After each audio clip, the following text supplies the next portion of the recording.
మన చిలకలూరిపేట టౌన్లో ఉన్నటువంటి 500 పద్మశాలి కుటుంబాలు ఉన్నాయండి. మన చిలకలూరిపేట టౌన్లో వినాయక నగరం, పద్మశాలిపేట, భావన ఋషి నగరం, మార్కండేయ నగరం, ఎన్టీఆర్ కాలనీ, పాటి మీద, నసరాపేట సెంటరు, ఇలా సుబ్బయ్య తోట, ఇలా అన్ని చోట్ల కలుపుకొని మన చిలకలూరిపేట టౌన్లో 500 పద్మశాలి కుటుంబాలు అయితే ఉన్నాయండి.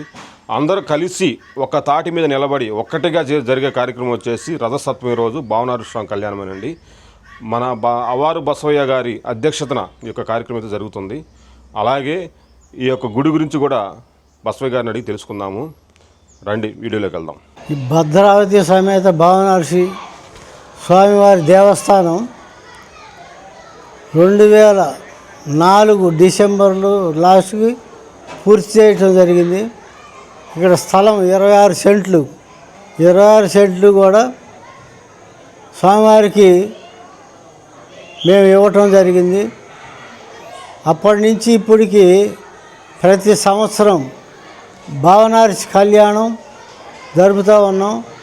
తొలి రోజు కళ్యాణం, తర్వాత రెండో రోజు స్వామివారి ఊరేగింపు పురవేదుల నుంచి ప్రదర్శన జరుగుతుంది. మూడో రోజు సమారాధన అన్నదానం ఇందు గుడికాడే జరుగుతుంది. ఈ నియోజకవర్గంలో పద్మశాలీలు మొత్తం 3000 మంది పైన ఆ రోజు వస్తారు. స్వామివారి అన్నదానంలో పాల్గొంటారు. ఇక్కడ ఈ మొత్తం కూడా 26 సెంట్లు, 26 సెంట్ల దేవస్థానానికి 14 సెంట్లు నేను రిజిస్టర్ చేశాను. తర్వాత ఈ దేవస్థానానికి దక్షిణ వైపు 12 సెంట్లు ఉంది. అది త్వరలో ఆ కళ్యాణ మండపం కూడా నిర్మించడం జరుగుతుంది. ఈ 22వ సంవత్సరం ఇది.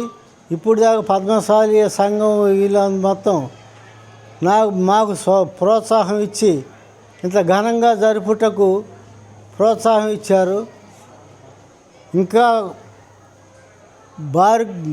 శాశ్వతంగా ఇది కొనసాగించుటకు మేము కృతనిశ్చయంతో త్వరలోనే భావన దక్షిణ వైపు ఉన్న స్థలంలో కళ్యాణ మండపం నిర్మిస్తాం.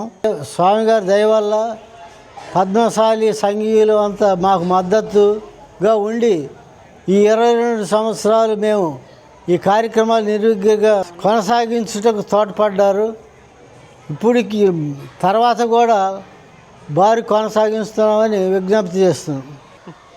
నా పేరు అనురాధ కుమారి, నేను ఎక్సైజ్ ఇన్స్పెక్టర్ని, 2007 బ్యాచ్.